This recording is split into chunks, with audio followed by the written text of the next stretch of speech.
One day one chapter की series में तहे दिल से आपका स्वागत करता हूं। और आज हम जो चैप्टर करने वाले हैं उसका नाम है मॉलिक्यूलर बेसिस ऑफ इनहेरिटेंस। तो बिना किसी टाइम वेस्ट के स्टार्ट करते हैं। आप चाहो तो इस वीडियो को लाइक भी कर सकते हो।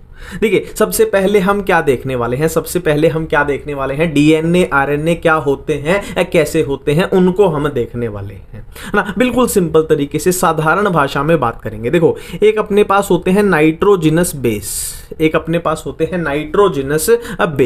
और नाइट्रोजिनस बेस में जब आप ऐड कर दो, प्लस कर दो, किसको ऐड कर दो, पेंटोस शुगर। ये क्या है, नाइट्रोजिनस बेस, और ये क्या है, पेंटोस शुगर। तो इनको ऐड करके जो स्ट्रक्चर बनेगी, जो चीज बनेगी, उसको हम बोलते हैं क्या, उसको हम बोलते हैं न्यूक्लियोसाइड। ठीक है। अब देखो, न्यूक्लियोसाइड में अगर आप क्या जोड़ दो, फॉस्फेट जोड़ दो, या फिर दूसरी भाषा में बोल लूं मैं, nitrogenous base plus pentose sugar plus क्या है, फॉस्फेट, या फिर बोल लूं क्या, न्यूक्लियोसाइड में अगर फॉस्फेट मैं जोड़ दूं तो ये जो चीज पूरी बन जाएगी, ये बन जाएगा अपना न्यूक्लियोटाइड।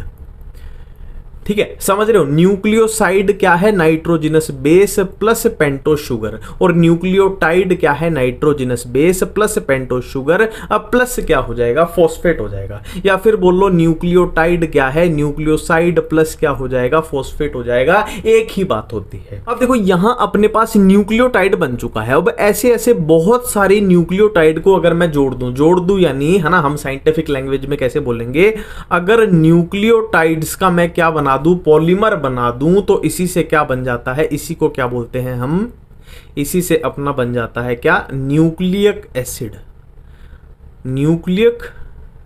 तो न्यूक्लिक एसिड क्या होता है, पॉलीमर होता है किसका, न्यूक्लियोटाइड्स का पॉलीमर होता है। और न्यूक्लिक एसिड के जो स्टैंडर्ड एग्जाम्पल हैं वो कौन से हैं, अपने स्टैंडर्ड एग्जाम्पल कौन से हैं, डीएनए, आरएनए, ये इसके स्टैंडर्ड एग्जांपल हैं। ठीक है। अब आपको पूछना चाहिए कि डीएनए आरएनए, इनके नाम में फर्क क्या है ना, नाम में या स्ट्रक्चर में क्या फर्क होता है। तो अब हम देखने जा रहे हैं डीएनए और आरएनए में फर्क क्या होता है, डिफरेंस कहां पे होता है, पहले इनकी फुल फॉर्म की बात करेंगे। देखो, एनए से क्या है, न्यूक्लियो एसिड, और एनए से क्या है, न्यूक्लिक एसिड, है ना। ये तो न्यूक्लिक एसिड है, सिंपल सी बात है। अब डी से यहां क्या बन रहा है, डीऑक्सीराइबोज, यहां से आया है, ये डी आया है। और राइबो, ये आर कहां से आया है, आर खाली राइबो या फिर राइबोज लिख लेता हूं। ठीक है। तो डी कहां से आया है, ये डीऑक्सीराइबोज से आया है, और आर कहां से आया है, राइबोज से आया है। तभी तो इसका नाम क्या होता है, डीऑक्सीराइबो न्यूक्लिक एसिड, और इसका नाम क्या होता है, राइबो न्यूक्लिक एसिड। सिंपल सी बात है। अब देखिए, हमने बात की थी चाहे डीएनए हो चाहे आरएनए हो, उसमें क्या होगा, तीन चीजें होती हैं। एक होता है नाइट्रोजिनस बेस होता है, एक क्या होती है, पेंटोस शुगर होती है, और क्या होता है, फॉस्फेट होता है। तो यहां पे इसको हमें नहीं देखना है, पेंटोस शुगर को देखना है। तो अगर पेंटोस शुगर जो है वो डीऑक्सीराइबोज है तो वो क्या हो जाएगा, डीएनए हो जाएगा। और अगर पेंटोस शुगर क्या है, राइबोज है, वो क्या हो जाएगा, अपना आरएनए हो जाएगा। सिंपल सी बात है। ये हो गया अपना पहला डिफरेंस। दूसरा डिफरेंस कहां पे आएगा, अपना नाइट्रोजिनस बेस में आएगा दूसरा डिफरेंस। तो नाइट्रोजिनस बेस को थोड़ा सा अपने को समझना पड़ेगा, डिफरेंस देखना है।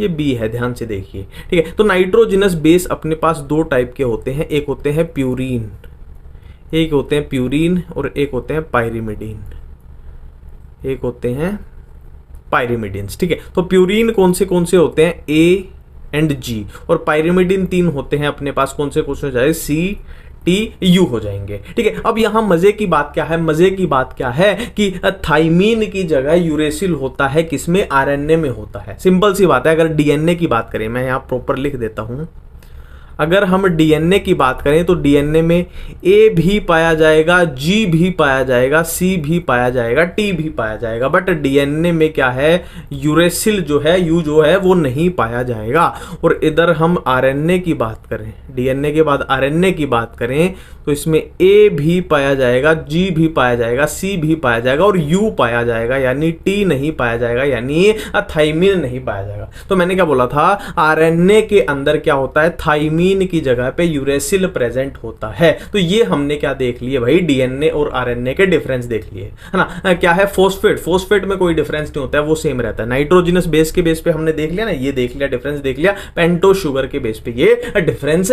देख चुके हैं। अब हम आगे बात करते हैं। तो अब हम डिटेल में डीएनए भाई साहब के बारे में बात करने वाले हैं, ठीक है। तो ये कुछ चीजें हैं जो आपको याद हो जाएं तो अच्छी बात है, याद करनी ही पड़ेंगी, हो जाए अच्छी बात नहीं है, याद करनी ही पड़ेंगी कि DNA is first identified by, है ना। पहले सबसे पहले आइडेंटिफाई किसने किया था, फ्रेडरिक मिशर। फ्रेडरिक मिशर ने कब, 1869 में, ठीक है। नेक्स्ट है double helix model of DNA किसने दिया था, वॉटसन एंड क्रिक ने दिया था। ये तो यार सुपर हिट क्वेश्चन है, आपको पता ही होना चाहिए।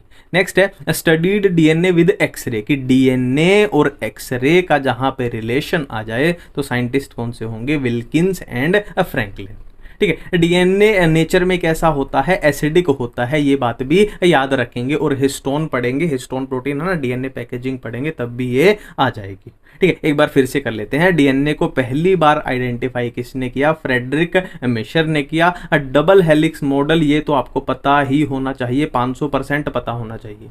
और डीएनए और एक्सरे का जहां भी रिलेशन दिख जाए जिस भी क्वेश्चन में, तो आंसर जाएगा विल्किंस एंड फ्रैंकलिन। और डीएनए नेचर में एसिडिक होता है, ये मैं बात आपको आगे भी बता दूंगा, ठीक है। अब देखो ये थोड़ा डीएनए को आपको समझना पड़ेगा। आपको क्या समझना पड़ेगा, मैं आपको समझाता हूं, आप दिक्कत मत लो, ठीक है। देखो हम बात कर रहे थे, जब हम बात कर रहे थे कि डीएनए होता है ना, डीएनए क्या होता है, न्यूक्लिक एसिड होता है। और न्यूक्लिक एसिड के हमने क्या बातें की थी कि न्यूक्लिक एसिड में क्या होंगे, नाइट्रोजिनस बेस होगा, प्लस क्या होगा, पेंटोस शुगर होगी, प्लस क्या होगा, फॉस्फेट होगा। ये हमने बात की थी कि किसी भी न्यूक्लिक एसिड में, चाहे डीएनए हो चाहे आरएनए हो, उसमें नाइट्रोजिनस, उसमें क्या होगा, नाइट्रोजिनस बेस होगा। अरे यार ये तो गलती हो गई, एक मिनट रुको, हाँ अब चलते हैं। नाइट्रोजिनस बेस होगा, पेंटोस शुगर होगा, और क्या है, फॉस्फेट होगा, ठीक है। तो मैं इसको बोल रहा हूं कि ये अपना डीएनए है, ये अपना डीएनए है ना। और आप बोलोगे कि ये रिक्वायरमेंट अब इसकी पूरी करके बताओ। देखो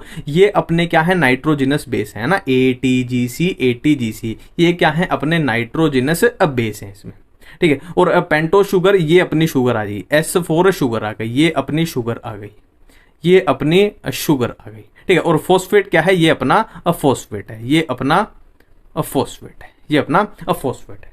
कुछ इस तरीके से अरेंजमेंट होती है ना, नाइट्रोजिनस बेस, और ये क्या है, अपनी शुगर है, और ये अपना फॉस्फेट है, ठीक है। अब यहाँ पे एक चीज यहीं पे आप ध्यान दो, मैं बाद में भी बता दूंगा, पर यहाँ पे भी ध्यान दो, जो ए और टी होते हैं ना, ए टी के बीच में डबल बॉन्ड होता है। डबल बॉन्ड भी कैसा, हाइड्रोजन बॉन्ड होता है। ये सारे हाइड्रोजन बॉन्ड है, ये सारे हाइड्रोजन बॉन्ड है। पर यहाँ पे ध्यान देने लायक बात क्या है, ए और टी के बीच में डबल बॉन्ड होता है, हाँ 2 हाइड्रोजन बॉन्ड होते हैं। और जी और सी के बीच में 3 हाइड्रोजन बॉन्ड होते हैं। तो ये ध्यान देने लायक बात यहाँ पे है, ठीक है, ये ध्यान देने लायक बात है, ठीक है। अब हम बढ़ते हैं आगे, अब हम बढ़ते हैं आगे, ठीक है। ये थोड़ी स्ट्रक्चर देख लेते हैं, है ना। और ये ए और टी जो लिखा है, इसको हम यहाँ से वो क्या बोलते हैं वर्ड, नेस्नो नाबूत, क्या बोलते हैं, तेस्तो ताबूत, नेस्नो ताबूत, पता नहीं ऐसा कुछ, ठीक है। तो ये अपना कुछ डीएनए है ना, ये तो हमने छोटी सी यहां से मान लो छोटा सा स्ट्रिप काट के देख रहे थे, पर ये अपनी ऐसा सा कुछ दिखेगा, ठीक है, ऐसा सा कुछ दिखेगा। अरे अब यहाँ पे याद करने लायक बातें क्या है वो मैं आपको बताऊंगा। देखो ये क्या, देखो ये जो चीज है ना वो यहाँ पे ये एक है, ये जो चीज है वो यहाँ पे ये एक है, ये जो चीज है वो यहाँ पे एक है, ये जो चीज है वो यहाँ पे एक है, ठीक है। सिंपल सी बात है, ठीक है। अब ये 2 नाइट्रोजिनस बेस में देखो यहाँ पे जो ये डिफरेंस आ रहा है ना, ये कितना है, 3.4 एंगस्ट्रॉम का होता है,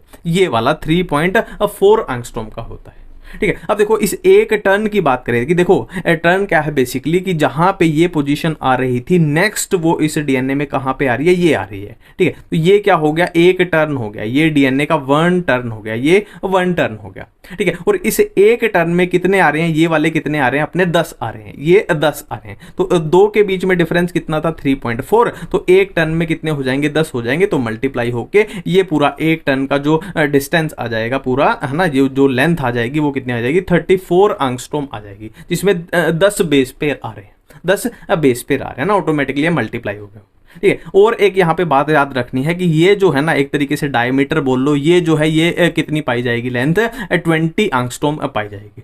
ठीक है, 3.4 एंगस्ट्रॉम है, ये 10 से मल्टीप्लाई होकर ऑटोमेटिकली बन जाएगा, कुछ भी याद नहीं किया, बस ये 20 याद रख लेना कि ये जो डायमीटर है ये 20 एंगस्ट्रॉम होता है। ठीक है, अब नेक्स्ट बात करते हैं। ये वही बात है मैंने जो आपको बताई थी कि भाई ए और टी के बीच में डबल बॉन्ड 2 हाइड्रोजन बॉन्ड होते हैं और जी और सी के बीच में 3 हाइड्रोजन बॉन्ड होते हैं। ठीक है, नेक्स्ट बात करेंगे शरगाफ्स रूल के बारे में, बहुत इंपॉर्टेंट है, इसे नीट में पहले क्वेश्चन भी आया है। ठीक है, कि डीएनए में क्या होता है, जो प्योरीन्स होते हैं ना वो पायरिमिडीन के बराबर होते हैं, अगर काउंट करके चलें। प्योरीन क्या थे, ए और जी थे, पायरिमिडीन क्या थे, T, C and U, but U क्या है, हम डीएनए पढ़ रहे हैं तो यूरेसिल तो यहाँ पे होगा नहीं, है ना। तो क्या बोल रहा है कि प्योरीन्स की संख्या पायरिमिडीन्स के बराबर होती है, लगभग बराबर होती है ना, A plus G is equal to T plus C हो गया।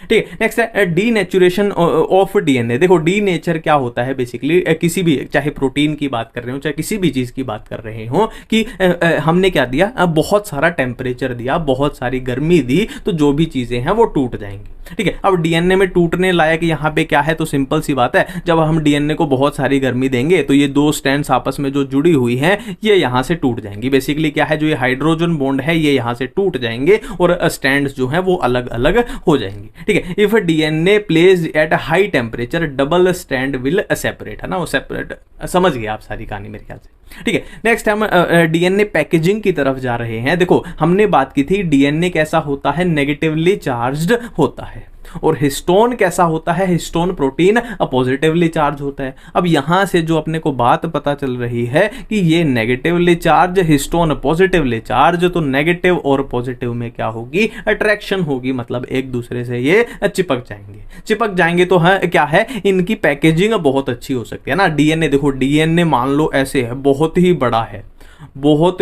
है, ऐसे उलझा पड़ा हुआ है, मतलब इतना बड़ा होता है वो सेल में घुस ही नहीं पाएगा, है ना। छोटी सी देखो क्या होता है, सेल होती है, सेल के अंदर भी न्यूक्लियस होता है, न्यूक्लियस के अंदर बहुत सारा डीएनए है। अब उसको पैकेजिंग उसकी करनी बहुत जरूरी है, नहीं तो वो अस्त व्यस्त हो जाएगा, पैकेजिंग उसकी नहीं हो पाएगी। तो उसकी पैकेजिंग कौन करवाता है, हिस्टोन प्रोटीन करवाते हैं, कि जिससे इतना सारा डीएनए इस छोटे से न्यूक्लियस में घुस पाता है और मैनेज हो पाता है। ठीक है, और पैकेजिंग हुई कैसे, कंसेप्ट क्या है कि ये पॉजिटिवली चार्ज है, ये नेगेटिवली चार्ज है, तो दोनों में क्या हो जाएगी, अट्रैक्शन हो जाएगी। ठीक है, अब होता क्या है, देखो यहाँ पे हम हिस्टोन प्रोटीन के बारे में पढ़ रहे हैं। देखो हिस्टोन प्रोटीन 5 टाइप के होते हैं, H1, H2A, H2B, H3 and H4, ये 5 टाइप के होते हैं। ठीक है, अब याद रखने लायक बात क्या है कि ये जो 4 है ना ये एक साथ रहते हैं, ये जो 4 हैं ये एक साथ रहते हैं, और H1 क्या है, इनसे अलग रहता है, ये खास है, ये क्या है, लिंकर है, ये क्या है, लिंकर है। कैसे लिंकर है वो मैं आपको बताऊंगा। ठीक है, अब देखो ये 4 हैं और इनको 2 से अगर मल्टीप्लाई कर दें तो आंसर क्या आएगा, 8 आएगा। ये है 4, इनको 2 से मल्टीप्लाई किया, आंसर आएगा 8 है। और 8 वर्ड को हम क्या यूज करते हैं, ओक्टा, है ना। जैसे 5 को पेंटा, है ना, 4 को टेट्रा, वैसे 8 को क्या बोलते हैं, हम ओक्टा बोलते हैं, है ना। तो ये मल्टीप्लाई हो गए, क्या बना देंगे, देखो 2 इंटू और ये 4 हो गए, ये बना देंगे हिस्टोन ऑक्टामर। अब ध्यान दो यहाँ पे H1 नहीं है, H1 क्यों नहीं है वो मैं आपको बताऊंगा, ये लिंकर होता है। ठीक है, अब यहां पे इससे पहले तुम इसमें ध्यान देंगे, हम ये बाद में देखेंगे, पहले ये देखेंगे। देखो ये जो हमारा हिस्टोन ऑक्टामर था जो इन्होंने चारों ने बनाया था, तो ये तो है ये वाला, ये अपना जो हरे कलर का ये गोला ये हरे कलर का जो ये गोला दिख रहा है, ये अपना हिस्टोन ऑक्टामर है। ठीक है, और ये क्या है, अपना डीएनए है। थोड़ा सा कलर चेंज कर लेते हैं, नहीं तो फील नहीं आएगी, रेड कलर ले लेते हैं। ठीक है, तो ये अपना क्या है, ये अपना डीएनए है। देखो अब वही कंसेप्ट है कि डीएनए कैसा है, नेगेटिवली चार्ज है ना, और ये हिस्टोन कैसा है, अपना पॉजिटिवली चार्ज है, तो एक तरीके से अट्रैक्शन हो रही है यहाँ पे। ठीक है, तो ये डीएनए इसके तरफ ऐसे पैकेजिंग है। ठीक है, और डीएनए को देखो लिंकर, हम बार बार कर रहे थे कि H1 क्या है, अपना लिंकर है, तो उसने देखो डीएनए को कैसे लिंक किया हुआ है ना, एक तरीके से जोड़ के ही रखता है। ये हिस्टोन ऑक्टामर जहां पे अपने ये वाले आ गए और H1 कहां आया, ये अपना H1 हो गया और डीएनए ये पैक है। ठीक है, अब ये टोटल को हम क्या बोलते हैं, इस टोटल को हम क्या बोलते हैं, न्यूक्लियोसोम बोलते हैं। तो न्यूक्लियोसोम में क्या क्या आया, H1 कलर बदल देते हैं, H1 लिंकर हिस्टोन आया, लिंकर आया। ठीक है, और क्या आया, हिस्टोन ऑक्टामर आया जो हरे रंग का गोला है अपना, और क्या आया, डीएनए आया, और डीएनए भी कितना आया, 200 base pair, 200 base pair DNA आया। ठीक है, बिल्कुल ठीक है, बिल्कुल सिंपल सी बात है। ठीक है, अब ये चीजें आप याद कर लोगे तो आपके लिए अच्छा रहेगा। वैसे लॉजिकल भी बन जाएगी, पर याद कर लोगे तो अच्छा रहेगा। ठीक है, अब फिर से देख लेते हैं। देखो हम क्या कर रहे थे, हिस्टोन और डीएनए को मिला के हमने क्या बनाया, हिस्टोन और डीएनए को मिला के हमने क्या बनाया, न्यूक्लियोसोम मिलाया। ठीक है, अब ऐसे ऐसे 6 न्यूक्लियोसोम, अगर 6 न्यूक्लियोसोम मिल जाए तो क्या बना देंगे, सोलिनॉइड बना देंगे। अब बहुत सारे मैनी मतलब बहुत सारे सोलिनॉइड मिलके क्या बना देंगे, क्रोमेटिड बना देंगे, और 2 क्रोमेटिड क्या बना देगी, क्रोमोसोम बना देगी। अब क्रोमेटिड तो आपको पता ही होगी कि क्रोमेटिड कैसी होती है। देखो याद करो कैसे होता था। देखो ये है सेंट्रोमियर है अपना, ये सेंट्रोमियर है। ठीक है, अब ये है मान लो एक क्रोमेटिड, और ये क्या है, दूसरी क्रोमेटिड, और ये पूरे को क्या बोलते हैं, हम क्रोमोसोम बोलते हैं। तो ये है एक क्रोमेटिड, ये दूसरी क्रोमेटिड, और 2 क्रोमेटिड बनके क्या बना देती है, पूरा क्रोमोसोम बना देती है। ठीक है, पूरा समझ रहे हो अब कैसे बना कि डीएनए, फिर डीएनए हिस्टोन के साथ पैकेजिंग होके क्या बना, न्यूक्लियोसोम बना। न्यूक्लियोसोम 6 क्या बना देंगे, सोलिनॉइड, बहुत सारे सोलिनॉइड क्रोमेटिड, 2 क्रोमेटिड क्रोमोसोम बना देंगे। ठीक है, बिल्कुल सिंपल सी बात है। अब ये आपको थोड़ा याद रखना है कि यू क्रोमेटिन क्या है, लूजली पैक्ड क्रोमेटिन को यू क्रोमेटिन बोलते हैं, और हेट्रोक्रोमेटिन क्या है, डेंसली पैक्ड को बोलते हैं हेट्रोक्रोमेटिन। देखो अब हम 3 एक्सपेरिमेंट पढ़ने वाले हैं। पहला अपना रहेगा ट्रांसफॉर्मिंग प्रिंसिपल, दूसरा अपना रहेगा biochemical characterisation of transforming principle, और तीसरा अपना एक्सपेरिमेंट रहेगा हर्शे एंड चेज वाला एक्सपेरिमेंट। ठीक है, अब तीनों एक्सपेरिमेंट में लगभग लिंक्ड हैं, तीनों लिंक्ड हैं आपस में, और क्यों है वो देखते हैं। देखो आज के जमाने में अगर आपसे कोई पूछ ले कि भाई जेनेटिक मटेरियल कौन सा है, जेनेटिक मटेरियल कौन सा है, तो आप भाग के आंसर दोगे कि डीएनए क्या होता है, जेनेटिक मटेरियल होता है डीएनए। ठीक है, हमें पता है, क्योंकि पता है, मान लो ये किसी के फादर हैं, मान लो ये किसी के फादर हैं और ये उनका बच्चा है, तो हम इजीली बता देंगे कि फादर से बच्चे में क्या जाते हैं, जीन जाते हैं, और जीन क्या है, बेसिकली अपना डीएनए ही तो है। तो हम बता देंगे फादर से बच्चे में डीएनए जाता है, हम इजीली बता देंगे जेनेटिक मटेरियल क्या है, डीएनए है ना। तो ये तो है आज के जमाने की बात, जब इतनी सारी साइंस तरक्की कर चुकी है, हमें सारी बातें पता है। ठीक है, बट पुराने जमाने में किसी को भी नहीं पता था कि आखिरकार जेनेटिक मटेरियल क्या होता है, आखिरकार जेनेटिक मटेरियल क्या होता है, किसी को नहीं पता था, है ना। मतलब हमें लगता था कि भाई डीएनए भी हो सकता है, हमें लगता था भाई ये आरएनए भी हो सकता है, हमें लगता था भाई ये प्रोटीन भी हो सकता है, या फिर और कुछ भी हो सकता है ना। हमें पता ही नहीं था, डीएनए भी हो सकता है, आरएनए भी हो सकता है, प्रोटीन भी हो सकता है, या कुछ भी हो सकता है, हमें पता ही नहीं था। ठीक है, अब पता लगाने के लिए क्या करना पड़ेगा, अब पता लगाने के लिए हमें एक्सपेरिमेंट्स करने पड़ेंगे। हमें क्या करने पड़ेंगे, हमें तो बना बनाया मिल गया। तो सबसे पहले जो एक्सपेरिमेंट किया, सबसे पहला एक्सपेरिमेंट इसमें किसने, फ्रेडरिक ग्रिफिथ ये साइंटिस्ट थे, इन्होंने किया। और किसका यूज करके किया, इन्होंने स्ट्रेप्टोकोकस निमोनियाई इसका यूज किया था। ठीक है, अब स्ट्रेप्टोकोकस निमोनिया में क्या है, इसकी 2 कॉलोनीज होती हैं, एक स्मूथ कॉलोनी और एक रफ कॉलोनी। अब स्मूथ और रफ में डिफरेंस क्या है, देखो स्मूथ कॉलोनी के, देखो मैं ट्रिक बता रहा हूं, कोई भी कंफ्यूजन आपको नहीं होने दूंगा। ठीक है, देखो स्मूथ कॉलोनी में क्या होता है, म्यूकस कोट होता है बैक्टीरिया के बाहर। ठीक है, और रफ कॉलोनी में म्यूकस कोट अब्सेंट होता है। ठीक है, इसमें म्यूकस कोट है बाहर, तो याद रख लेना कोट बाहर है, मतलब वो एक तरीके से कैप्सूल बन गया है ना। कोट है C4 कोट है, C4 कैप्सूल है। स्मूथ कॉलोनी में C4 कोट है, C4 कैप्सूल है, और इसमें कोट ही नहीं है तो कैप्सूल भी नहीं है, नॉन कैप्सुलेटेड है। ठीक है, अब इतना हमें पता चल गया कि इसके पास एक कैप्सूल है, तो जाहिर सी बात है ये वाला तगड़ा है, स्ट्रॉन्ग है। क्यों तगड़ा है, मान लो ये वाला स्मूथ वाला जिसके पास एक कैप्सूल है, ये किसी की बॉडी में जाएगा, तो जाहिर सी बात है इसके पास कैप्सूल है, मतलब हमारा जो इम्यून सिस्टम है इस पे अटैक नहीं कर पाएगा, है ना। ये अपनी प्रोटेक्शन कर सकता है। ये नॉन कैप्सुलेटेड है, इसको इम्यून सिस्टम उड़ा देगा। मतलब क्या है, कैप्सूल वाला कैसा होता है, वायरुलेंट होता है, और ये नॉन वायरुलेंट मतलब खतरनाक है, बहुत खतरनाक है। ठीक है, तो इतना कंक्लूजन हमें मिल गया कि स्मूथ कॉलोनी क्या है, वायरुलेंट है, खतरनाक है। रफ कॉलोनी क्या है, नॉन वायरुलेंट है, खतरनाक नहीं है। ठीक है, अब इन्होंने क्या है, एक्सपेरिमेंट किया कि जो स्मूथ कॉलोनी वाला था ना, उसमें उसको किसमें, एक चूहे में इंट्रोड्यूस करा दिया, माइस में, चूहा या चूही कुछ भी बोलो, अब माइस में इंट्रोड्यूस करा दिया, है ना। अब हम बात कर चुके हैं कि वह वायरुलेंट है, खतरनाक है, तो माइस अपना ऊपर पहुंच जाएगा, टपक जाएगा। ठीक है। अब दूसरी बार इन्होंने क्या किया, यहां पे क्या किया, इन्होंने जो स्मूथ कॉलोनी थे ना, इसको क्या कर दिया, हीट से किल कर दिया, हीट से इसको किल कर दिया। एस स्टेन मतलब स्मूथ वाली है ना, और आर स्टेन कौन सी है, रफ वाली। तो हीट से किल करके जब उस माइस में इंट्रोड्यूस किया तो वो जिंदा रह गया, तो वो जिंदा रह गया, है ना। अब देखो जब वो ऐसे का ऐसे डाला तो वो टपक गया, और जब हीट से किल्ड करके, एस स्टेन को हीट से किल्ड करके गया तो वो जिंदा रह गया। तो इतनी बातें अपने को नोट डाउन हो गई। ठीक है। नेक्स्ट है, रफ कॉलोनी को जब उस माइस में इंट्रोड्यूस किया तो वो जिंदा रह गया, तो वो जिंदा रह गया। तो एक बात तो यहां पे क्लियर होगी कि रफ वाला माइस को टपकाने में कामयाब नहीं हो सकता। अब देखो यहां पे देखो अपने को क्या पता चल गया कि आर स्ट्रेन को यानी रफ स्ट्रेन को जब हम डालते हैं, माइस में इंट्रोड्यूस करते हैं तो वो जिंदा है, और हीट किल्ड एस को जब डालते हैं तो भी जिंदा है। तो उन्होंने क्या किया कि S strain heat killed S को और आर को उन्होंने मिला के, इन दोनों को मिला के इंट्रोड्यूस जब किया तो माइस फिर से टपक गया, है ना। देखो यहां पे लाइव था, यहां भी लाइव था, पर मिला के किया तो वो टपक गया। किस किस को मिला के, कि एस वाली किल्ड और आर वाली तो जिंदा रहेगी, वो तो ऑटोमेटिक है। ठीक है। तो यहां पे एक कंक्लूजन निकला, देखो आर वाला तो मार नहीं सकता था, मतलब क्या है, इसी ने कुछ किया है, ठीक है। तो कंक्लूजन क्या निकला कि मतलब कुछ तो ऐसा है जो स्मूथ से रफ वाले में ट्रांसफर हुआ है, कुछ तो ऐसा है जो स्मूथ से रफ वाले में ट्रांसफर हुआ है और जिसने ये कारनामा करके दिखा दिया। ठीक है। तो यहां पे एक बात तो पता चल गई कि कुछ तो ऐसा है जो ट्रांसफर होता है, बट वो क्या है इसका आइडिया नहीं लगा, है ना। वो क्या है, वो डीएनए है या फिर वो आरएनए है या फिर वो प्रोटीन है, इसका आइडिया नहीं लगा था, पर कुछ तो ट्रांसफॉर्म होता है।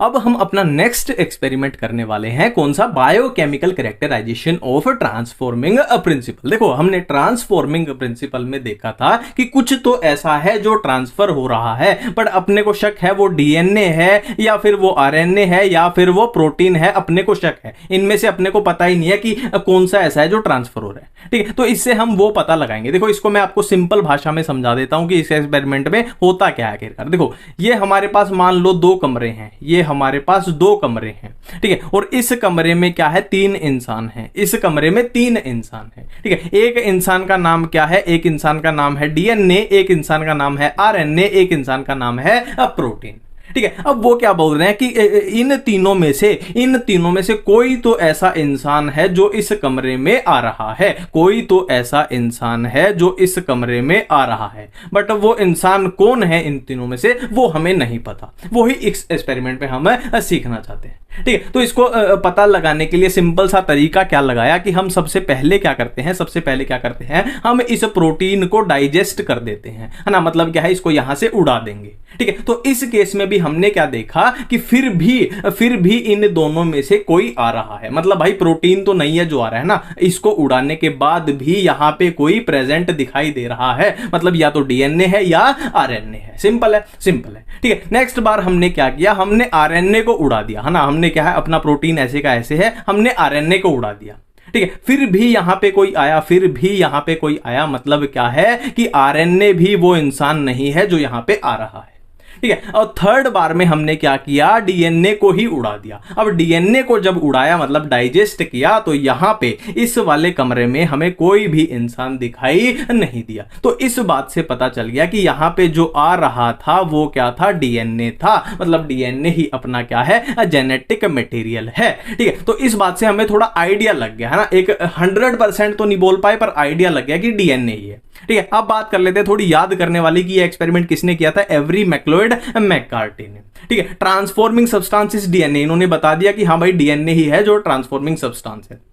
क्या यूज किया इन्होंने, प्रोटीन डाइजेस्टिंग एंजाइम यूज किया, है ना। प्रोटीन को जब उड़ाया, प्रोटीन को डाइजेस्ट किया प्रोटीएज की हेल्प से, आरएनए को डाइजेस्ट किया आरएनएज की हेल्प से, डीएनए को डाइजेस्ट किया डीएनए की हेल्प से। तो प्रोटीन को जब डाइजेस्ट किया तब भी ट्रांसफॉर्मेशन हुई, है ना, क्योंकि डीएनए ही तो कर रहा था। आरएनए को डाइजेस्ट किया तब भी ट्रांसफॉर्मेशन हुई क्योंकि डीएनए कर रहा था। जब हमने डीएनए को डाइजेस्ट किया तब क्या है, अपनी ट्रांसफॉर्मेशन नहीं हुई क्योंकि डीएनए ही था ना। ठीक है। सिंपल सी बात है। अब देखो अपनी यही कंफ्यूजन चल रही है कि आखिरकार जेनेटिक मटेरियल कौन सा है, डीएनए, आरएनए, प्रोटीन, है ना। फिर भी हमने थोड़ा सा आइडिया ले लिया कि डीएनए जेनेटिक मटेरियल है, इसके चांसेस ज्यादा हैं, बट हम अभी तक 100% नहीं बोल पा रहे, ठीक है। तो इसी को, है ना, डीएनए ही जेनेटिक मटेरियल है, इसको 100% साबित करने के लिए हर्शे एंड चेज वाला एक्सपेरिमेंट है। ये वाला अपना एक्सपेरिमेंट है, हर्शे एंड चेज एक्सपेरिमेंट, ठीक है। अब इसमें उन्होंने क्या किया था, देखो इसमें उन्होंने यूज किया था किसका, बैक्टीरियोफेज का यूज किया था। बैक्टीरियोफेज क्या होता है, ऐसा वायरस, नाम में यार है बैक्टीरियो, मतलब ऐसा वायरस जो बैक्टीरिया को इन्फेक्ट करता है, ठीक है। बिल्कुल सिंपल है, बिल्कुल सिंपल है, ठीक है। तो उन्होंने क्या किया था, देखो वायरस है, अब ये वायरस का पता है ना आपको, प्रोटीन का कोट होता है। वायरस में दो ही तो चीजें होती हैं, एक जेनेटिक मटेरियल, एक क्या होता है, प्रोटीन कोट। तो इसके पास प्रोटीन कोट होगा और जेनेटिक मटेरियल होगा। जेनेटिक मटेरियल इसमें कौन सा है, डीएनए, ठीक है। बिल्कुल सिंपल सी बात है, ठीक है। अब यहां पे कॉन्सेप्ट क्या लगेगा, देखो जो डीएनए होता है ना, जो डीएनए होता है, डीएनए में क्या प्रेजेंट होता है, फॉस्फोरस प्रेजेंट होता है। हमने पढ़ा था ना डीएनए में क्या होता है, फॉस्फेट तो होता ही है ना। न्यूक्लियोटाइड किससे मिलके बना है, nitrogenous base plus sugar plus phosphate. तो डीएनए में फॉस्फोरस होता है, ये बात हमें पता है। और दूसरी साइड बात करें प्रोटीन की, दूसरी साइड बात करें प्रोटीन की, तो प्रोटीन में सल्फर होता है, प्रोटीन में सल्फर होता है। तो यही चीज हम यहां पे यूज करेंगे, ठीक है। तो हमने क्या किया, रेडियो एक्टिव, एक बार में हम क्या करेंगे, रेडियो एक्टिव सल्फर का यूज किया, उस पर फोकस करेंगे। एक बार में हम क्या करेंगे, रेडियो एक्टिव फॉस्फोरस का यूज किया, उसका यूज करेंगे, है ना। देखो फॉस्फोरस किस में होता है, डीएनए में होता है, सल्फर किस में होता है, प्रोटीन में होता है, ठीक है। अब रेडियो एक्टिव क्यों यूज किया, क्योंकि नॉर्मल अगर यूज करते तो हमें पता ही नहीं चलता। रेडियो एक्टिव तो एक तरीके से पहचान करने के लिए ना, हमें पहचान करने में आसानी हो जाए, ठीक है। बिल्कुल सिंपल है, बिल्कुल अठिम्पल नहीं है, सिंपल है, ठीक है।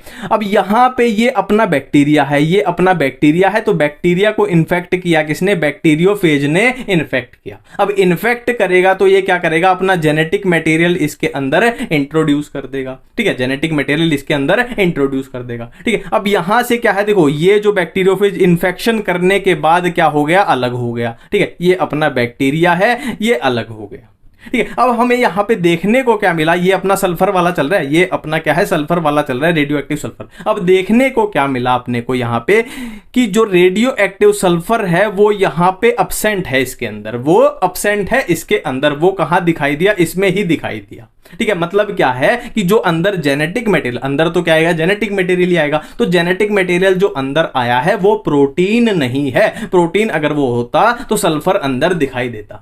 सेम इसमें है, इन्फेक्शन कराया और अंदर ये है जेनेटिक मटेरियल आया, और यहां देखने को अपने को क्या मिला कि अंदर जो है रेडियो एक्टिव फॉस्फोरस प्रेजेंट है ना। यहां पे था ना, इसमें से वो गायब है। क्यों है रेडियो एक्टिव फॉस्फोरस अंदर, क्योंकि जो ट्रांसफॉर्मेशन हुई है वो किसकी हुई है, डीएनए की हुई है, जो ट्रांसफर हुआ है। तो इससे बिल्कुल 100%, है ना, क्या लिखा हुआ है एनसीईआरटी में line, unequivocal proof that DNA is a genetic material, ठीक है। बिल्कुल सिंपल है। अब बढ़ते हैं आगे। अब हम पढ़ना चाहते हैं सेमी कंजर्वेटिव डीएनए रेप्लिकेशन। ये सिंपल भाषा में क्या बोलता है कि जब डीएनए की रेप्लिकेशन हो रही है तो आधा कंजर्व हो रहा है। देखो सेमी मतलब क्या होता है, आधा, कंजर्वेटिव मतलब कंजर्वेटिव, मतलब क्या है, कंजर्वेशन हो रही है ना, मतलब क्या है, डीएनए जब रेप्लिकेट कर रहा है तो उसमें आधे की तो कंजर्वेशन हो रही है, मतलब आधा तो पुराना है और आधा क्या है, नया बन रहा है, ठीक है। देखो जो याद करने की चीजें हैं वो मैं आपको बता दूंगा, पर इसको थोड़ा समझ लेते हैं। देखो मान लो अपने पास ये डीएनए था, मान लो अपने पास ये डीएनए था, ये डीएनए था, ठीक है। उसमें क्या थी, डबल स्टैंड थी, है ना। ये यहाँ पे ये बना देते हैं नाइट्रोजनस बेस भी, ये अपने पास डीएनए था, ठीक है। अब आपको बोल दिया जाए कि भाई इसमें क्या कराओ, रेप्लिकेशन करा दो। अब इसमें क्या कराओ, रेप्लिकेशन करा दो। अब वो क्या बोल रहे हैं कि जब रेप्लिकेशन हो रही है तो आधा, सेमी मतलब आधा क्या हो रहा है, कंजर्व हो रहा है। आधा कंजर्व मतलब आधी तो वही स्टैंड रहेगी, मतलब एक स्टैंड ये रहेगी और दूसरी क्या हो रही है, दूसरी नई बन रही है, दूसरी नई बन रही है, ठीक है। सेम रेप्लिकेशन होगी तो सेम वही है, एक स्टैंड तो वही रहेगी पुराने वाली और एक क्या बन जाएगी, नई बन जाएगी, एक बन जाएगी नई। यहाँ पे इनके बेस बना देते हैं, यहाँ पे इनके बेस बना देते हैं, है ना। तो क्या है यहाँ पे दिखाई दे रहा है कि रेड कलर वाली आधी क्या हो गई, कंजर्व हो गई, रेड कलर वाली आधी कंजर्व हो गई और ब्लू वाली आधी क्या है, नई बन गई, आधी नई बन गई, ठीक है, अब देखो यहाँ पे फोकस करो कि यहाँ पे फोकस करो, अगर यहाँ पे हम रेप्लिकेशन करा दें, यहाँ पे रेप्लिकेशन करा दें तो क्या होगा, सेम कॉन्सेप्ट लगेगा कि आधा तो कंजर्व हो जाएगा। मतलब क्या है, देखो एक तो रेड वाली हो जाएगी, आधा कंजर्व हो जाएगा, और एक नई बन जाएगी, एक कैसी बन जाएगी, ब्लू कलर की नई बन जाएगी। ठीक है, ये तो हमने इसका यूज कर लिया, और इससे क्या होगा, आधी तो यही रहेगी है ना, ये तो रहेगी रहेगी, और आधा नया बन जाएगा, और नई भी कैसी बनेगी, ब्लू बन जाएगी, नई भी अब ब्लू बन जाएगी। सेम इसमें भी ऐसे ही होगा। ठीक है, बिल्कुल ठीक है, बिल्कुल ठीक है। अब यही वो बात बोल रहे हैं कि रेड वाला उन्होंने यूज किया था, रेड वाली जो स्टैंड यूज की, उसने हैवी आइसोटोप यूज किया, N15 यूज किया, है ना। उससे पता लग रहा है कि हाँ भाई देखो, एक ये हैवी है तो यहाँ पे अपने को हैवी दिखाई दिया, यहाँ भी हैवी दिखाई दिया, यहाँ भी हैवी, और दूसरी लाइट बन रही है, दूसरी लाइट बन रही है, तो अपने को पता चल गया कि हाँ भाई आधा कंजर्व है, आधा हैवी है इधर, और आधा लाइट है, और आगे फिर वो रिजल्ट वो घटता जाएगा ना, टोटल में से रिजल्ट में से हैवी वाला कम होता जाएगा, है ना। सिंपल सी बात है। ठीक है, अब इसमें बताता हूं आपको याद क्या करना है आपको। तो याद ये करना है कि एक्सपेरिमेंट इसमें किसने किए थे, मेसेल्सन एंड स्टाहल ने किए थे। किसमें, ई कोलाई में। मेसेल्सन एंड स्टाहल ने किए थे, ई कोलाई में किए थे। और टेलर साइंटिस्ट ने किसमें, वीसिया फाबिया में। एनसीईआरटी में लिखे हुए हैं मेसेल्सन स्टाहल, यार ये नाम पे ही मैंने वो लिख दिया, ये थोड़ा मिटा देते हैं। ठीक है, तो मेसेल्सन एंड स्टाहल ने किसमें, ई कोलाई में, टेलर ने वीसिया फाबिया में। ठीक है, और एक मेसेल्सन एंड स्टाहल वाला ही है इसमें मेन जो एक्सपेरिमेंट है, उन्होंने आइसोटोप हैवी आइसोटोप यूज किया था, N15। एक तो N15 याद रखना है, हैवी आइसोटोप, और क्या याद रखना है, ई कोलाई याद रखना है, और क्या याद रखना है, ये वाला, है ना, ये वाला आपको NH4Cl वाला याद रखना है। सेंट्रीफ्यूगेशन किसमें, सीजियम क्लोराइड में, ये याद रखना है। ये याद रखने की चीजें हैं यहाँ पे। ठीक है, ये वही डायग्राम है, एनसीईआरटी वाला डायग्राम है। देखो ये रेड थी, दोनों क्या थी, रेड थी। अब सेमी कंजर्वेटिव मतलब इसमें यहाँ ये रेड रह गई और एक ग्रीन आ गई, एक रेड एक ग्रीन आ गई। ठीक है, इसमें फिर क्या है, वही चीजें हैं जो यहाँ पे हमने करके देखी, वही चीजें हैं। ठीक है, यहाँ पे वही दिखाया गया कि यहाँ पे देखो दोनों N15 थे और यहाँ पे एक N15 रह गया। यहाँ पे देखो फिर क्या है, 14 तीन नए आगे, और पुराना क्या है, एक N15 चल रहा है। अब देखो, अब हम आरएनए के बारे में पढ़ने जा रहे हैं। देखो आरएनए जो होती है वो 3 टाइप की होती है। कौन सी, एक होती है राइबोसोमल आरएनए, ये क्या है, राइबोसोमल आरएनए। एक है मैसेंजर आरएनए, mRNA। एक है ट्रांसफर आरएनए, tRNA। ठीक है, अब यहाँ पे याद रखने लायक बात क्या है कि इन तीनों में से मैक्सिमम आरएनए कौन सी होती है, मैक्सिमम राइबोसोमल होती है। और मोस्ट स्टेबल कौन सी होती है, वो भी राइबोसोमल होती है। और मिनिमम कौन सी होती है, मैसेंजर आरएनए होती है, और ये लीस्ट स्टेबल होती है। फिर से एक बार रिपीट करते हैं कि जो राइबोसोमल आरएनए है वो मैक्सिमम भी होती है और मोस्ट स्टेबल भी होती है, और जो मैसेंजर आरएनए है वो मिनिमम भी होती है और लीस्ट स्टेबल भी होती है। ठीक है, नेक्स्ट है ये थोड़ी हम अपने राइबोसोमल आरएनए के बारे में, देखो इनके बारे में तो बात आगे होती है ट्रांसक्रिप्शन में, ट्रांसलेशन में, पर यहाँ पे राइबोसोमल आरएनए के बारे में थोड़ी बात करनी पड़ेगी। देखो बेसिकली जो राइबोसोम होता है ना, अपने राइबोसोम, वो कुछ नहीं होता, वो आरएनए ही होता है, वो राइबोसोमल आरएनए ही होती है जिसको हम राइबोसोम बोलते हैं। ठीक है, तो हमने पढ़ा है कि प्रोकैरियोटिक राइबोसोम कैसा होता है, 70S होता है, और यूकैरियोट में कैसा, 80S होता है। और 70S की सब यूनिट क्या होती हैं, 50S एंड 30S, और 80S की 60S 40S। अब 50S किससे बनी है, 23S और 5S से, और 30S में कौन सी है, 16S। 60S में 28S, 5.8S, 5S, 18S। Simple सी बात है यार, थोड़ा याद रख लोगे तो फायदे में रहोगे, है ना। और ये करना पड़ेगा भाई आपको, ये एनसीईआरटी में है, 28, 23, ये सब है एनसीईआरटी में। ठीक है, नेक्स्ट है जेनेटिक मटेरियल की बात कर रहे हैं, जेनेटिक मटेरियल की बात कर रहे हैं। देखो बेसिकली यहाँ पे होगा क्या, आरएनए और डीएनए का कंपटीशन चलेगा।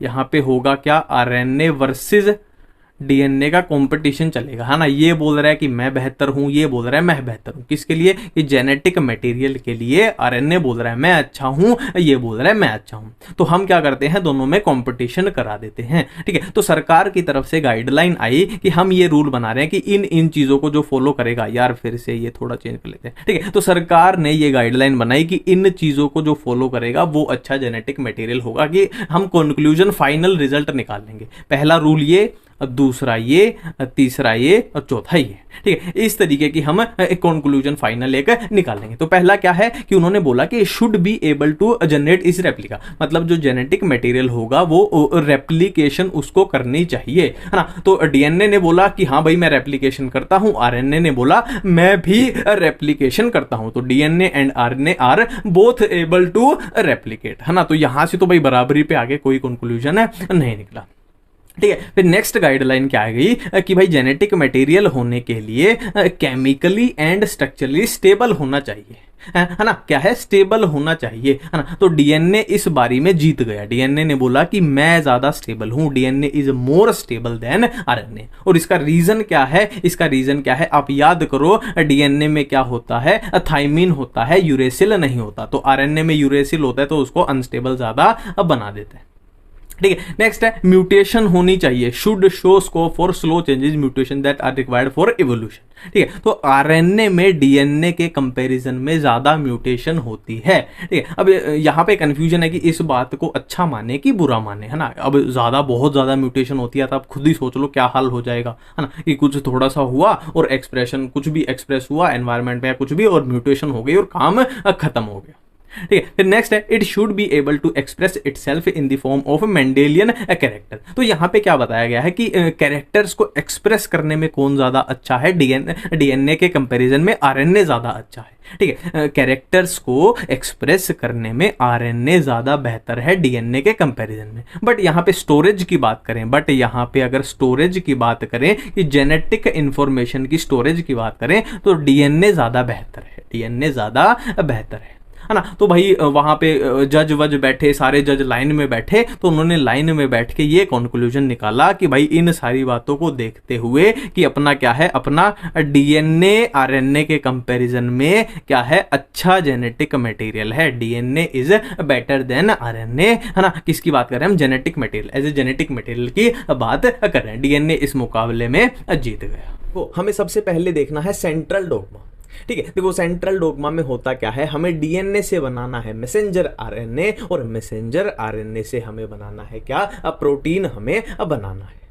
बिल्कुल सिंपल है, बिल्कुल सिंपल है। अब यहाँ पे प्रोसेस देखो क्या क्या होगी। देखो डीएनए से ही अगर डीएनए बनाए, मतलब सिंपल सी बात है, जितना डीएनए था उसका हमें डबल कर दिया, है ना, तो उस प्रोसेस को क्या बोलते हैं, रेप्लिकेशन हम बोलते हैं। ठीक है। अब डीएनए से मैसेंजर आरएनए जब बनाएंगे तो उस प्रोसेस को हम ट्रांसक्रिप्शन बोलते हैं, और मैसेंजर आरएनए से जब प्रोटीन बनाएंगे तो उस प्रोसेस को हम ट्रांसलेशन बोलते हैं। तो अभी हमें तीन चीजें पढ़नी है कि डीएनए रेप्लिकेशन कैसे होती है, नंबर 1, और नंबर 2 पे हम करेंगे ट्रांसक्रिप्शन, और नंबर 3 पे करेंगे हम ट्रांसलेशन। तो हम डीएनए रेप्लिकेशन के साथ स्टार्ट करने जा रहे हैं कि डीएनए रेप्लिकेशन आखिर कैसे होती है। अब हम सीखने जा रहे हैं कि डीएनए रेप्लिकेशन कैसे होती है, डीएनए रेप्लिकेशन कैसे होती है। डीएनए बना लेते हैं पहले हम, अपना थोड़ा लंबा डीएनए बनाते हैं ताकि अपने को सारी चीज़ें समझ आ जाए। ठीक है। तो ये है अपना डबल स्टैंडर्ड डीएनए, ये है अपना डबल स्टैंडर्ड डीएनए। ठीक है। अब इसमें पोलैरिटी बना लेते हैं। मान लो ये अपनी थी 5' और ये है 3', तो ये 5' है तो ये हो जाएगी 3' और ये हो जाएगी 5'। ठीक है। इतनी बातें बिल्कुल सिंपल है। ठीक है। अब यहाँ पे अपने को जिन एंजाइम्स की जरूरत पड़ेगी वो हम यहाँ पे लिख लेते हैं पहले ऊपर। देखो अपने को यहाँ पे बेसिकली 3 एंजाइम्स की जरूरत पड़ेगी।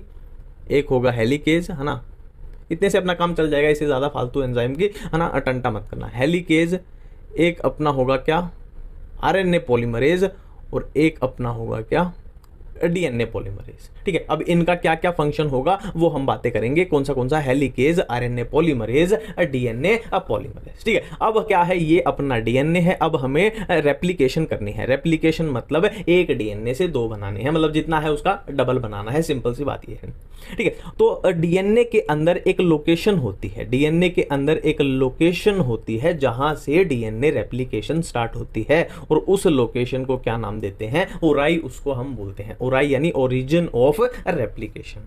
अब ओरिजिन ऑफ रेप्लिकेशन की जगह पे कौन सा अपना एंजाइम, हेलिकेज जो एंजाइम है वो आके लग जाएगा, वो आके यहाँ पे लग जाएगा, और वो क्या करेगा, अनजिपिंग करेगा। अनजिपिंग मतलब ये जो हाइड्रोजन बॉन्ड है, देखो ये सारे हाइड्रोजन बॉन्ड है, इनको ये तोड़ता हुआ चला जाएगा, इनको ये ऐसे तोड़ता हुआ चला जाएगा। अब इनको ये तोड़ेगा तो जो स्ट्रैंड्स हैं ये आपस में अलग अलग हो जाएंगे, है ना, ये वाली इधर भाग जाएगी, ये वाली इधर भागने को तोड़ेगी, है ना, क्योंकि इनका जो बीच में बॉन्ड थे वो ही टूट चुके हैं।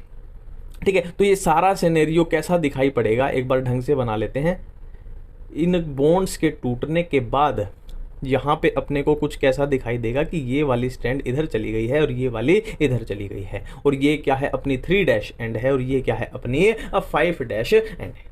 ठीक है। अब होना क्या है, जो नया डीएनए बनना है वो यहाँ पे बनना है, हम इसमें यहाँ पे बनना है। और हमें पता है डीएनए की सिंथेसिस कहाँ से कहाँ होती है, हमेशा 5' to 3' होती है, ये डीएनए की सिंथेसिस हमेशा रहेगी, है ना। अब यहाँ पे 5' क्या बनेगा, देखो यहाँ पे तो दूसरी स्टैंड, अगर यहाँ पे एक मैं बना के दिखा देता हूँ आपको, यहाँ पे अगर ऐसे नई स्ट्रैंड बनती है, ऐसे नई स्ट्रैंड जब बनेगी तो यहाँ पे उसका आएगा 3' एंड, है ना, क्योंकि यहाँ पे 5' है और यहाँ पे आएगा 5', और यहाँ पे नई स्ट्रैंड अगर बनेगी तो यहाँ आएगा उसका 5', यहाँ आएगा 3'। मतलब एक कंक्लूजन यहाँ से निकल गया कि यहाँ पे जो डीएनए की सिंथेसिस होगी वो इस डायरेक्शन में होगी, मतलब जो नई वाली स्टैंड बनेगी, और यहाँ पे जो नई स्टैंड बनेगी वो इस डायरेक्शन में बनेगी।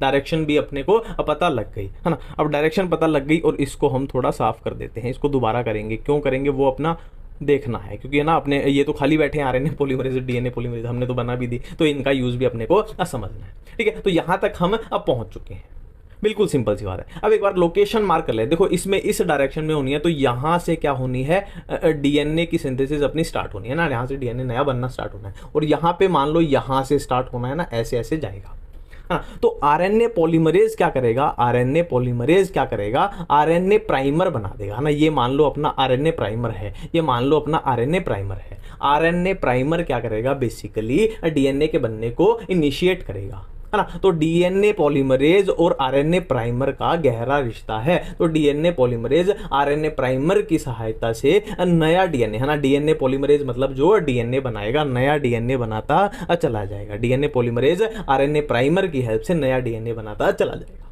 ठीक है। अब यहाँ पे डीएनए कैसे बनेगा, मान लो ये अपना बन गया, और यहाँ पे कैसे बनेगा, ये अपना बन गया, और उनके बीच के बॉन्ड हम बना देते हैं।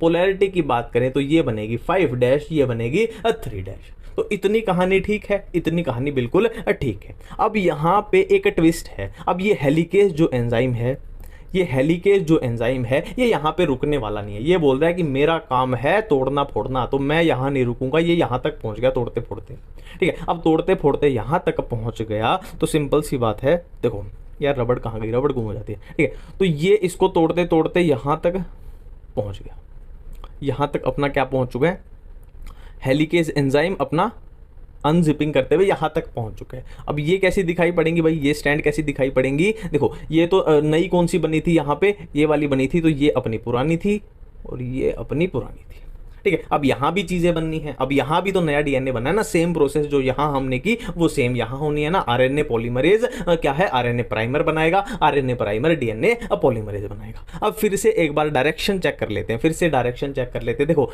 यहाँ पे तो इस डायरेक्शन में बनेगा, इस डायरेक्शन में बनेगा, और यहाँ पे इस डायरेक्शन में बनेगा, ठीक है। अब यहाँ पे एक लॉजिकल बात देखो, यहाँ पे ये हेलिकेज जब आगे बढ़ता जाएगा तो ये वाली स्टैंड जो है, ये वाली स्टैंड जो है हेलिकेज का पीछा करते करते करते करते करते कंटिन्यू बनती जा रही है, कंटिन्यू बनती जा रही है ना। तो ये आगे निकल जाएगी, ज़्यादा लग जाएगी, ज़्यादा, इसीलिए इसको बोलते हैं लीडिंग स्टैंड, इसीलिए इसको बोलते हैं लीडिंग स्टैंड, है ना, ज़्यादा साथ साथ बन रही है। जबकि इसकी बात करें तो देखो ये बन रही थी इस डायरेक्शन में, तो ये इतनी बनी बेचारी, हेलिकेज आगे पहुंच गया, मतलब ये खाली रह गया, फिर से दूसरा सेगमेंट यहाँ नया बनाना पड़ेगा, फिर हेलिकेज आगे निकलेगा, फिर अलग सेगमेंट बनाना पड़ेगा। मतलब ये क्या है, फ्रेगमेंट्स में बन रही है, और उन फ्रेगमेंट्स को हम बोलते हैं ओकाजाकी फ्रेगमेंट, उन फ्रेगमेंट्स को हम बोलते हैं ओकाजाकी फ्रेगमेंट, ठीक है। सिंपल सी बात है। अब बहुत सारे देखो, मान लो ये एक बन गया ओकाजाकी, ये एक बन गया ओकाजाकी, बाद में उनको जोड़ दिया जाएगा, और जोड़ने वाला जो एंजाइम है ना, अपनी बायोलॉजी में फेविकोल किसको बोलते हैं, लाइगेज को बोलते हैं।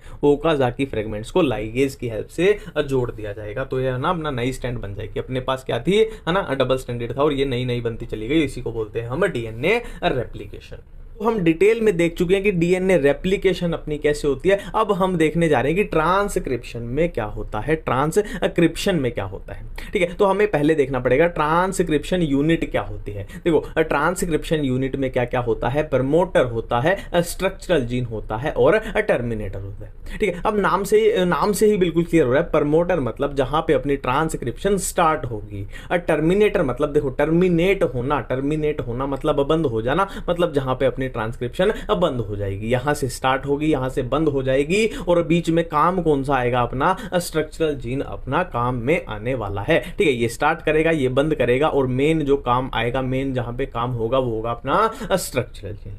अगर डायग्राम की बात करें तो एनसीईआरटी में कुछ ऐसा डायग्राम आपको दिखाई देगा। देखो ये जो अपना है ना, ये यहां से यहां तक ये क्या है, अपना स्ट्रक्चरल जीन है, ये क्या है, अपना स्ट्रक्चरल जीन है, ठीक है। और ये क्या है, अपना प्रमोटर है, ये क्या है, अपना प्रमोटर है, और ये क्या है, अपना टर्मिनेटर है, और पूरी क्या है, अपनी ट्रांसक्रिप्शन यूनिट है। सिंपल सी बात है, मतलब क्या है, ट्रांसक्रिप्शन यहां से स्टार्ट होगी और ऐसे चलेगी और टर्मिनेटर पे आके टर्मिनेट हो जाएगी, यानी खत्म हो जाएगी। और ट्रांसक्रिप्शन के रिजल्ट से हम क्या बना लेंगे, मैसेंजर आरएनए बना लेंगे, है ना। डीएनए से हम क्या बना लेंगे, मैसेंजर आरएनए बना लेंगे ट्रांसक्रिप्शन से, ठीक है, बिल्कुल ठीक है। अब स्ट्रक्चरल जीन पे ध्यान देते हैं। देखो यहां पे आपको क्या दिखाई देगा, एक टेम्पलेट स्ट्रैंड दिखाई देगी, और टेम्पलेट स्ट्रैंड अपनी कौन सी वाली है, ये वाली है, ठीक है, ये वाली है। और ये अपनी कोडिंग स्ट्रैंड है, ये वाली, ठीक है, बिल्कुल सिंपल है, बिल्कुल सिंपल है। अब देखो यहां पे एक चीज ध्यान दो, अपने को बनाना क्या है, मैसेंजर आरएनए अपने को बनानी है, मैसेंजर आरएनए। तो जो मैसेंजर आरएनए बनेगी, जो मैसेंजर आरएनए बनेगी वो यहां पे ऐसे बनेगी, वो यहां पे है ना, इसके कॉम्प्लीमेंट्री, जो टेम्पलेट स्ट्रैंड है अपनी,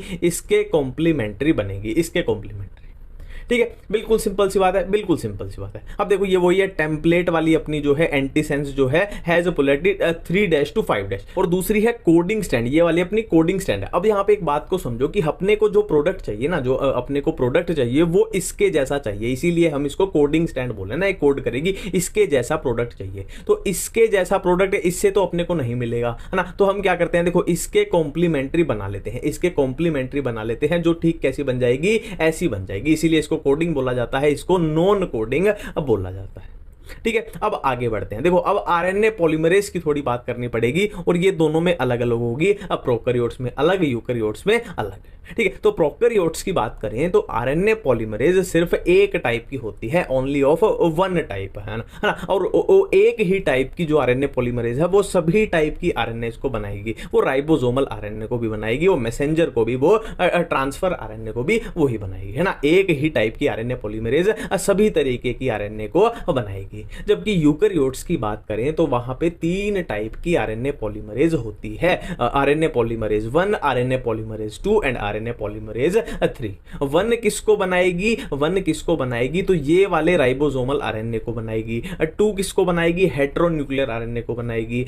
3 किसको बनाएगी, ट्रांसफर आरएनए को बनाएगी। और एसएन आरएनए को, एक 5S राइबोसोमल आरएनए को बनाएगी, ठीक है। सिंपल सी बात है, ये एनसीईआरटी में लिखे हुए हैं, तो हर हाल में अपने को ये पता होने चाहिए, ये पता होने चाहिए, ठीक है। अब आगे बढ़ते हैं, हम देख रहे हैं कि ट्रांसक्रिप्शन आखिर होती कैसे है, और ये हम किस में बात कर रहे हैं भाई, ये हम बात कर रहे हैं प्रोकैरियोट्स में। ये बात हो रही है किसकी, प्रोकैरियोट्स की बात हो रही है, ठीक है। अब यहां पे ध्यान दो कुछ चीजों पे, ये है अपना प्रमोटर, है ना, ये है अपना प्रमोटर, और यहां पे है अपना टर्मिनेटर। मतलब क्या है, प्रमोटर से ट्रांसक्रिप्शन स्टार्ट होगी और टर्मिनेटर पे, देखो टर्मिनेटर यहां पे लगभग यहां आना चाहिए, ठीक है। तो क्या है, टर्मिनेटर पे खत्म हो जाएगी। प्रमोटर और टर्मिनेटर का बीच का जो रीजन है वहीं पे होगा जो कार्यक्रम होना है, ठीक है। अब होगा क्या, अपने को बनानी है मैसेंजर आरएनए, अपने को बनानी है मैसेंजर आरएनए। तो सिंपल सी बात है, देखो मैसेंजर आरएनए अगर अपने को बनानी है, और कैसे बनानी है, कुछ ऐसे बनेगी ना उसकी कॉम्प्लीमेंट्री। देखो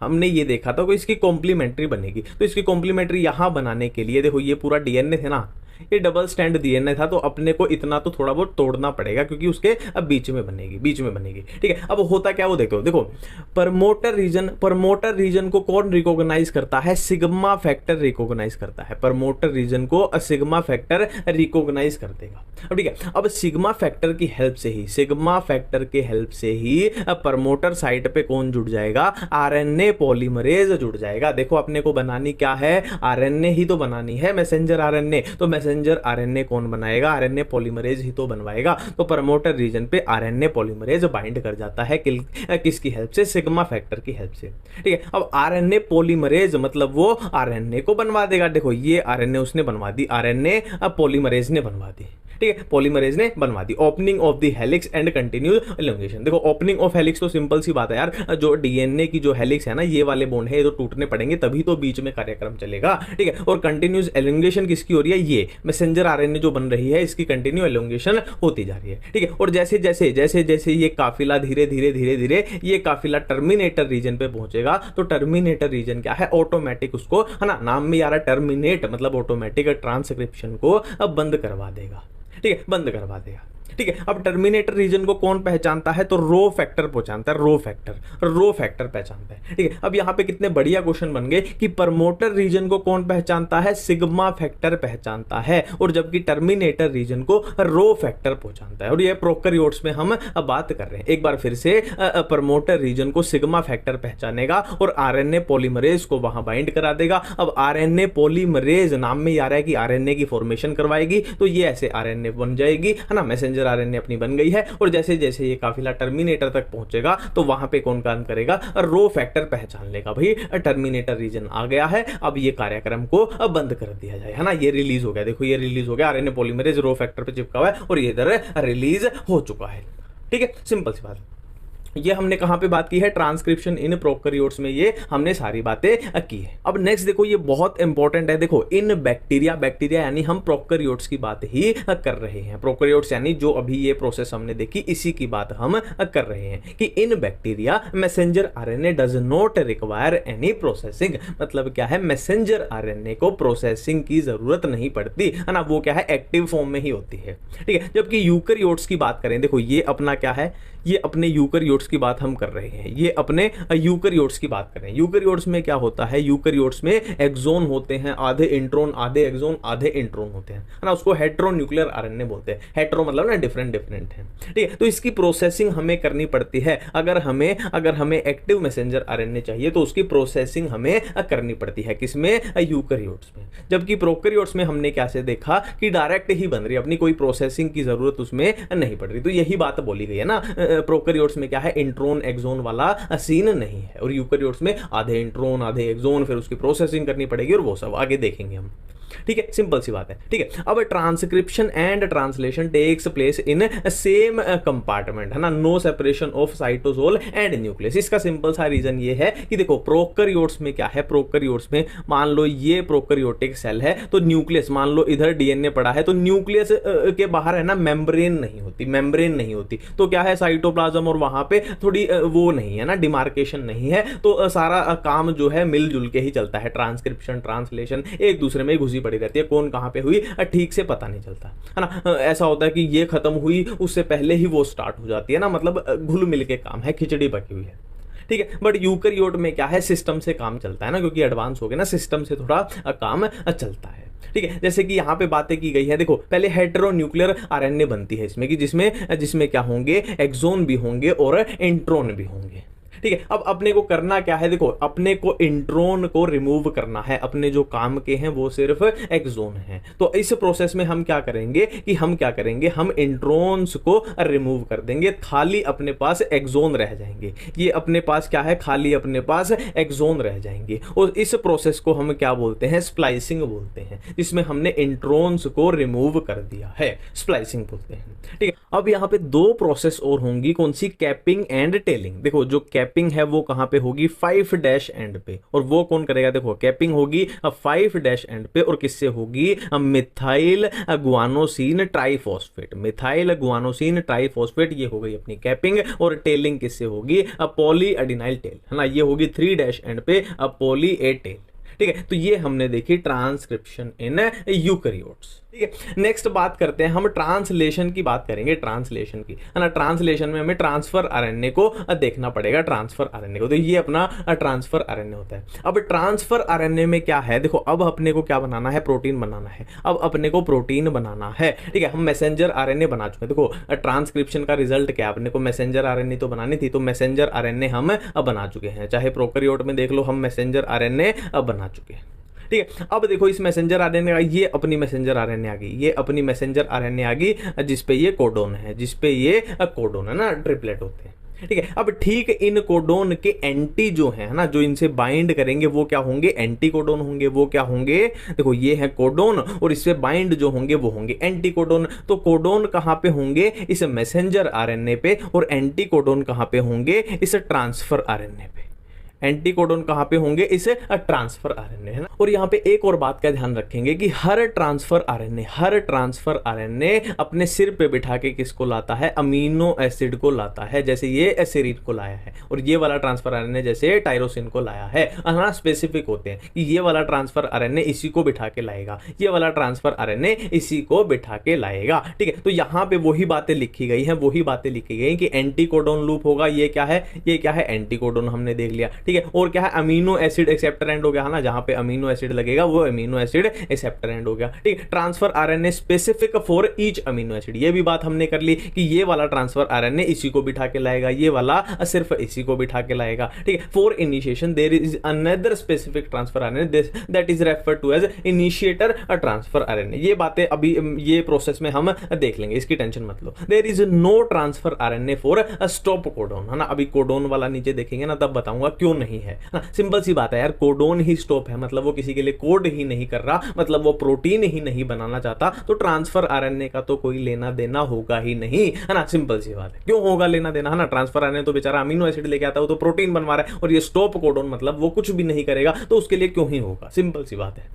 ठीक है। और यहां पे दो चीजें याद रखनी है आपको कि secondary structure of transfer RNA कैसी होती है, क्लोवर लीफ होती है, ये आपको याद रखना है। एक इन्वर्टेड एल आपको याद रखना है, क्लोवर लीफ इन्वर्टेड एल जहां भी आ जाए मतलब ट्रांसफर आरएनए से रिलेटेड है, याद रखनी है चीजें, ठीक है। अब देखते हैं कि ये प्रोटीन कैसे बन रहा है, ठीक है। देखो ये ट्रांसफर आरएनए ये वाला है ना, जो ये वाला है ये पुराना है, अभी इस पे ध्यान मत दो, आप नए वाले पे ध्यान दो, नए वाले पे। देखो ये ट्रांसफर आरएनए मान लो इधर से आया, और किसको लेके आया, मैंने बोला था ये अपने सिर पे अमीनो एसिड को बिठा के लाता है, ठीक है। तो ये इस अमीनो एसिड को बिठा के लाया, तो यहां पे क्या होगा, देखो ये इसके क्या थे, एंटीकोडोन थे, ये दूसरे वाले के एंटीकोडोन है, और ये अपनी मैसेंजर आरएनए है जिसके ये कोडोन है ना, ये यहां पे ऐसे बाइंड कर गया, ठीक है। अब क्या होगा, ये जो पहले से चेन अमीनो एसिड की बनती आ रही है, ये चेन यहां पे बाइंड हो जाएगी, है ना, ये चेन बाइंड हो जाएगी, ये चेन और लंबी हो जाएगी, ठीक है। अब क्या है, ये यहां से उड़ जाएगा, है ना, ये वाला ट्रांसफर आरएनए यहां से उड़ जाएगा। अब ये यहां से उड़ जाएगा तो क्या होगा, यहां से ये वाला नया आके यहां लग जाएगा, है ना। और जो चेन यहां पे मान लो, यहां पे वो चेन इतनी लंबी हो जाएगी, फिर है ना, इतनी लंबी हो जाएगी ना, इससे ये चेन इस पे आ जाएगी। अब ये चेन इसको नेक्स्ट वाले को ट्रांसफर कर देगा ना, ये यहां पे लग जाएगा, फिर वो चेन इस पे लग जाएगी ऐसे, और वो चेन ऐसे लंबी होती जाएगी। और आप एक बात याद करो कि प्रोटीन असल में होता क्या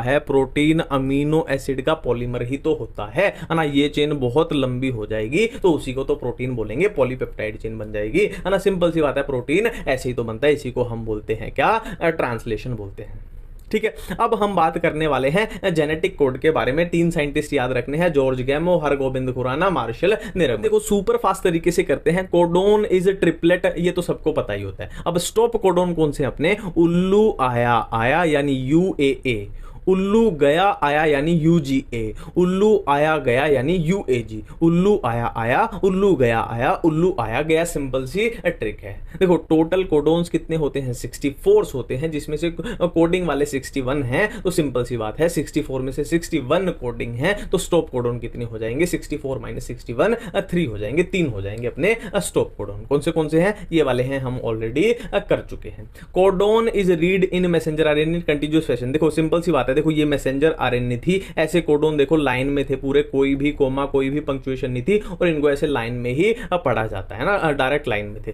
देयर इज नो पंक्चुएशन, ठीक है। कोड इज नियरली यूनिवर्सल नाम से ही समझ गए कि सबके लिए समान है। इसके जो रूल हैं कोडोन्स के, है ना, और जो भी इसमें है वो सबके लिए समान है, बट इसकी कुछ एक्सेप्शन एनसीईआरटी में लिखी गई है, माइटोकॉन्ड्रिया एंड सम प्रोटोजोन, ठीक है। Some amino acids are coded by more than 1 codon, hence the code is degenerate. क्या है, सम अमीनो एसिड्स, मान लो एक अपना कोडोन है वो किसी, देखो यहां पे समझाता हूं, मान लो एक अपना कोडोन है वो एक्स के लिए बाइंड करता है, ठीक है, और दूसरा अपना कोडोन है वो भी एक्स अमीनो एसिड के लिए ही बाइंड करता है ना। तो ये बात यहां पे बोली गई है, ठीक है। नेक्स्ट है AUG, नेक्स्ट है AUG has a dual function, dual function है उसके, एक तो इनिशिएटर कोडोन है, इनिशिएटर कोडोन है, एक क्या है वो कोड्स फॉर मेथियोनिन। अब हम देखने वाले हैं DNA फिंगरप्रिंटिंग। तो पहला क्वेश्चन तो इसमें यही बनेगा कि किसने DNA फिंगरप्रिंटिंग टेक्निक जो है वो किसने डेवलप की थी। तो साइंटिस्ट का नाम याद रखना है, अलेक्स जेफरी ने। ठीक है, तो उसने क्या किया था, सैटेलाइट DNA का यूज किया था। सैटेलाइट DNA में हाई डिग्री ऑफ क्या होती है, DNA पॉलीमॉर्फिज्म होती है। अब ये सैटेलाइट DNA क्या होता है, उसके लिए मैंने सिंपल सा ये चार्ट बनाया है जिससे आपको कभी भी कोई भी कंफ्यूजन नहीं होगी। देखो अपना DNA जो है ना, DNA उसमें दो पार्ट होते हैं। एक तो होता है बल्क DNA, बल्क नाम से ही पता लग रहा है जो मेन DNA है, यानी 99.9% होता है। और एक होता है अपना सैटेलाइट DNA जो सिर्फ और सिर्फ 0.1% होता है। अब बल्क DNA कोडिंग DNA होता है जो अपने प्रोटीन बनाने में काम आता है, और ये नॉन कोडिंग प्रोटीन होता है। ठीक है, अब यहाँ पे खास बात क्या है कि ये 99.9% जो है ना, जो बल्क DNA है, ये ऑलमोस्ट सब में सेम होता है, ऑलमोस्ट सब में ये सेम होता है। ठीक है, जो फर्क होता है ना, फर्क इंडिविजुअल में, हर इंडिविजुअल में जो फर्क होता है वो कहाँ होता है, वो सैटेलाइट DNA में होता है, फर्क होता है। ठीक है, अब सैटेलाइट DNA में भी दो पार्ट है अपने, एक तो मिनी या फिर उसको बोल देंगे VNTR यानी variable number of tandem repeat. दूसरा हो जाएगा माइक्रो या फिर उसको बोल देंगे STR यानी शॉर्ट टैंडम रिपीट, है ना। VNTR क्या है, variable number of tandem repeat, STR क्या है, शॉर्ट टैंडम रिपीट। ठीक है, अब नाम से ही पता लग रहा है, देखो नाम से ही पता लग रहा है, माइक्रो मतलब ये बहुत ही छोटा है, 1 से 8 बेस पेयर। मिनी क्या है, छोटा है, 10 से 60 बेस पेयर है, बट ये माइक्रो मतलब और भी माइक्रो हो गया, और भी छोटा है। ठीक है, बिल्कुल ठीक है। DNA बल्क होता है जो कि 99.9% है, और सैटेलाइट है 0.1% है ना। सैटेलाइट को आप ये बोल के चलो यही है अपना VNTR ही सैटेलाइट अपना।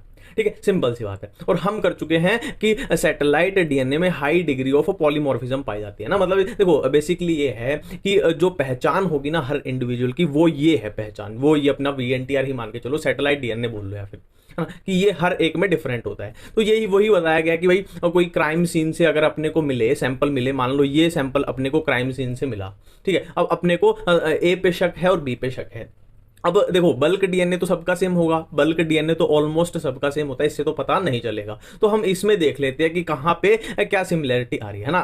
तो इनमें से अपने को मैच करा के देख लिया, देखो इसमें है ना, इसमें देखो सेम जगह पे आ रहा है, सेम जगह पे, सेम जगह पे, सेम जगह पे, सेम जगह पे, सेम जगह पे। देखो इसके साथ मैच ये नहीं खा रहा, इसके साथ मैच नहीं खा रहा, इसके साथ मैच नहीं खा रहा। तो अपना क्रिमिनल कौन है, इसके साथ क्या मैच हो रहा है, C के साथ B मैच हो रहा है।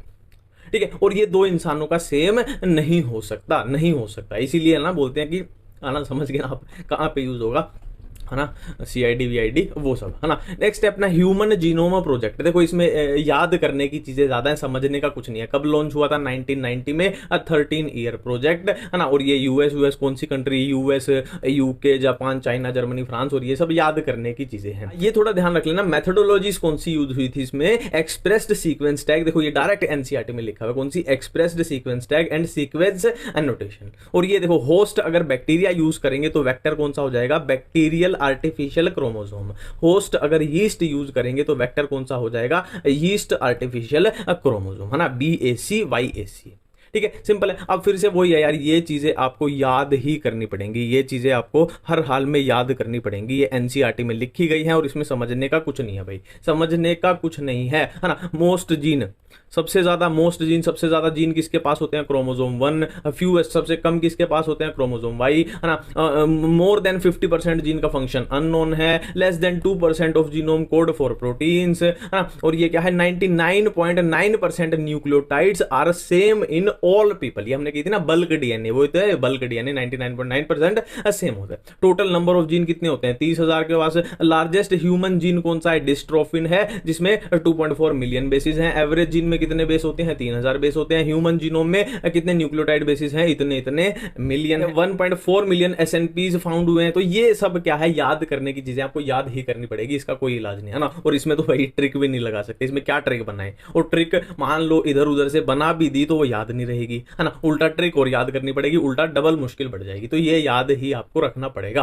और NCERT में है तो हर हाल में करना ही पड़ेगा। अब हम पढ़ने वाले हैं लैक ऑपेरोन। ठीक है, तो लैक ऑपेरोन में सबसे पहला question negative type of regulation. देखो डायरेक्ट क्वेश्चन आएगा कि लैक ऑपेरोन में पॉजिटिव टाइप थी या नेगेटिव टाइप थी, तो कंफ्यूजन हो जाएगी। तो याद रखना है लैक ऑपेरोन में नेगेटिव टाइप ऑफ रेगुलेशन थी। और लैक ऑपेरोन में जो स्ट्रक्चरल जीन होंगे ना, उनसे जो प्रोडक्ट मिलेगा वो किसके लिए जरूरी है? लैक्टोज की मेटाबॉलिज्म के लिए जरूरी है। ठीक है, नेक्स्ट है साइंटिस्ट। लैक ऑपेरोन के रिलेटेड आपसे साइंटिस्ट पूछ लिया जाए तो Jacob and Monod, Francis Jacob and Jacques Monod. Lac operon में सबसे पहला पॉइंट, इनको कैसे याद करना है? इनको याद करना है रपोस। रपोस RPOS, R से रिप्रेसर, P से प्रमोटर, O से ऑपरेटर और ZYA हमारे हो जाएंगे स्ट्रक्चरल जीन्स। अब देखो यहां पे हमारे पास बनेगा क्या? रिप्रेसर। रिप्रेसर को मैंने बोला है चोर। अब देखो चोर के आसपास अगर कोई भी पुलिस वाला ना हो तो ये चोर बिल्कुल फ्री है। अब चोर बिल्कुल फ्री है तो ये क्या करेगा? इस ऑपरेटर के साथ बाइंड कर जाएगा। यहां पे बाइंड कर जाएगा तो ये ट्रांसक्रिप्शन को नहीं होने देगा, मतलब यहां पे कोई भी एंजाइम नहीं बन रहा। अब दूसरी कंडीशन देखो, सेम वही रपोस, यहां पे बना रिप्रेसर। रिप्रेसर यानी चोर, पर इस कंडीशन में क्या है? चोर के आसपास एक पुलिस वाला है, इंड्यूसर। इंड्यूसर को मैंने बोला है पुलिस वाला। चोर के आसपास पुलिस वाला है तो ये पुलिस वाला इस चोर को पकड़ लेगा। इस चोर को पकड़ लेगा तो ये चोर यहां ऑपरेटर के साथ बाइंड नहीं कर पाएगा, तो ऑपरेटर बिल्कुल फ्री है और यहां पे ट्रांसक्रिप्शन हमारे पास हो जाएगी और यहां पे ये स्ट्रक्चरल जीन से एंजाइम हमारे बन जाएंगे।